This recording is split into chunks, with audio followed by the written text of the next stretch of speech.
the back pass to Dumars, who misses. The tip in by Aguirre.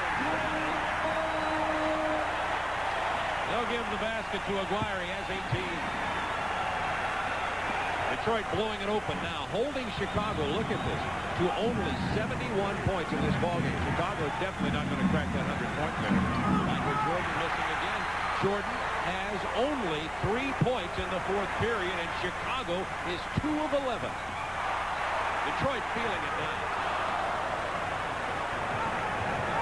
Yeah, but they don't want to get cocky. They've got another game they got to win in this series yet, and I know Magic knows this. The last one is the toughest one to get. And Paxson gets the triple. And there's still 5 minutes almost to go in this basketball game, and if it's within 10 in the last 3 minutes or so, you got to worry that Michael Jordan can score that many himself.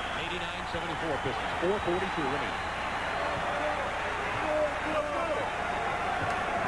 Dumars waiting for the double team, kicking it out to Johnson. 4 on the shot clock. And Johnson hitting the big jumper with 17. From 17 feet, and Phil Jackson's going to get a timeout. He sees it slipping away at 91-74.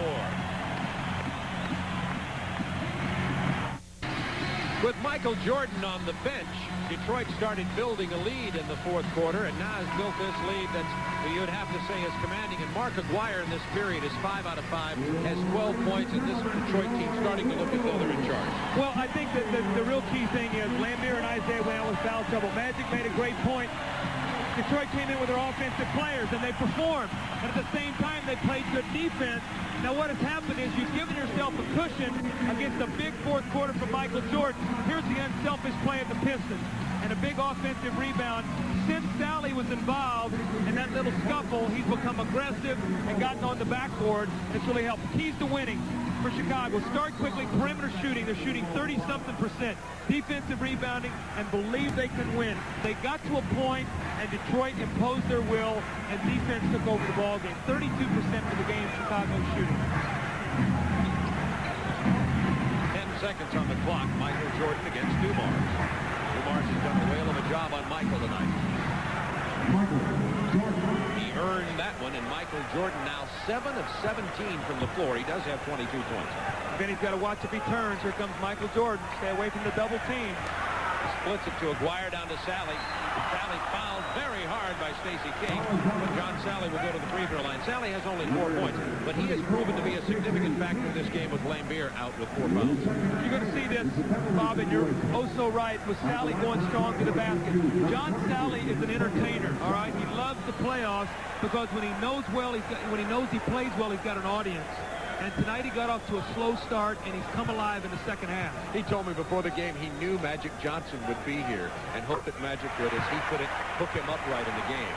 Irvin, if you heard that, I'll pass it to you. John Sally, 8 rebounds and 4 assists. I heard, but I don't hear anything. Well, you know, he's been a key to their surge here. Him, Mark Aguirre, has been the key because both of them have been attacking the basket as well as Mark has been shooting well from the outside. When they made this move, the Bulls had their worst defensive team on the court. Dumars called for the foul, trying to defense Michael Jordan. Not only did they have their worst defensive team, but they had their worst offensive team. Will Perdue, Neely, those guys cannot score.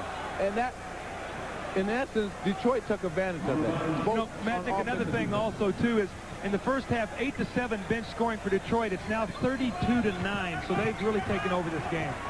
Yes, definitely, especially with the poor outside shooting. Armstrong inside the paint from 12 feet. Big bucket by B.J. Armstrong. By the way, the gentleman you were watching while Magic was talking, and Doug Collins, was the commissioner of the NBA, who does not have as good a seat as Magic Johnson here tonight. No, but sure. But he's not working either. Michael will shoot a 3. You better cover him. Michael did. Over the top. It's been that kind of night. A 15-point Pistons lead with 3:12 remaining in this ball game. And the Pistons showing signs of feeling they have this ball game in their pocket. Well, again, the 100-point barometer is so big for Detroit. When teams don't score 100, they win. When they give up 100, they lose. Pretty simple.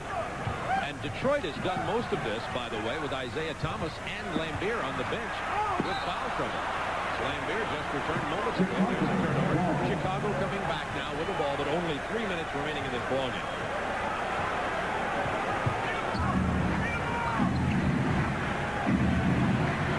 Jordan has to drive into 4 players before he dishes off the team.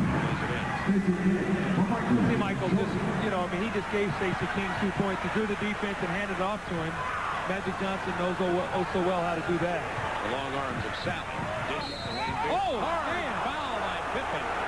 Taking Lambier down as hard as you'll see. I tell you, I thought Bill Lambier hurt his back there. He came down in a very, very awkward position. John Sally standing in there to have something to say to Scottie Pippen. There was an article in the Chicago Tribune after 2 games about Scottie Pippen not wanting to go in the paint. And man, oh man, look at this. I thought he hurt his back. Take a look at this right here. I'd say there was some contact there. Technical foul on Pippen along with a personal foul. Hugh Evans talking to Michael Jordan and Scottie Pippen right now. And now Ed Rush going over to talk to Phil Jackson, flirting with another technical. Phil Jackson wants to know what the call is. I guess they'd call it an unsportsmanlike technical foul on Scottie Pippen. Bob, something happened in here the other night I'd like to explain. I really didn't know what the ruling was, all right? There was the punching foul on Edwards, and he was ejected against Neely. And Sally shot the 2 free throws, all right?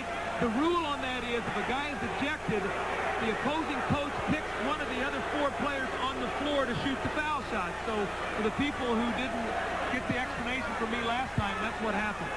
I'm only a day late and a week short or whatever. Leaving no stone unturned. So Lambier, who went down very hard, seems to be all right. I agree with you that it looked as though he had hurt his back, but better late than never. That's right. We know all those people were watching our game the other night, so we can just rehash the whole game. And Dumars misses, but this ball game is, for all practical purposes, in the bank. I mean, we're talking a serious miracle here. Pistons up by 13 with 2:38 remaining. Bill Lambier has 15 points in this game. We talked about one of the centers having to come up very big. Now, Cartwright has only 9, has not scored any points in the entire second half. Lambier, 15 points, 13 of them in the first half to help get the Pistons off to a good start. But he did come up big in the ballgame. Well, Pippen came out of the gate with 9 in the first half. He now has 7 in the second. Grant had a big first half with 10 points. He has 15. And none in the fourth quarter, we might add. So they got off quickly, and then the Piston defense really stifled them. Magic Johnson puts you on a little bit of a spot here. What do you think about Detroit's chances of repeating? They have a great chance of winning because they know how to win.